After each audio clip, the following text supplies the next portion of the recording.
मतलब मनीदम के दूसरे ही दिन मेरे ब्रदर ने अकाउंट में 5000 सेंड किया। मैंने मॉर्निंग में देखा कि मैसेज 5000, एक सरप्राइज़ सा हो गया मेरे लिए। शॉक हो गए? तो हाँ शॉक जी, शॉक शॉक शॉक में। काफ़ी शुक्रगुज़ार हूँ मैं लास्ट ट्यूज़डे मैं मनीदम में बैठी थी, बट उससे मुझे कुछ मिला नहीं था वो टाइम पे, लेकिन मैं ये सोची कि इस बार ना मिला तो अगली टाइम ट्यूज़डे कैसा भी मिलेगा, छोड़ना नहीं है मुझे। क्योंकि मैं लगातार हर बार ट्यूज़डे मनीदम में बैठ रही हूँ, कुछ ना कुछ हर ट्यूज़डे मुझे मिलता ही है, मतलब मिलता ही ट्यूज़डे है। के बाद, जब मनीदम के बाद। तो मतलब ये यकीन मैं छोड़ी नहीं है, इसको मतलब रखी कि इंशाअल्लाह ताला फिर मुझे मिलेगा कैसा भी, कुछ ना कुछ। तो मैं ये एक्सपेक्ट नहीं की थी कि मुझे अकाउंट में आ जाएँगे 5000। फिर आज मेरे सिस्टर ने मुझे रिचार्ज करवाया।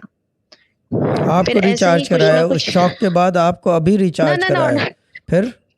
नो, नो, फ़ोन में रिचार्ज, अच्छा, मैंने कहा फ़ोन शायद में उस रिचार्ज। शॉक के बाद आप या कुछ सकते में चले सॉरी। गए थे, तो आज रिचार्ज कराया। हद हो गई है।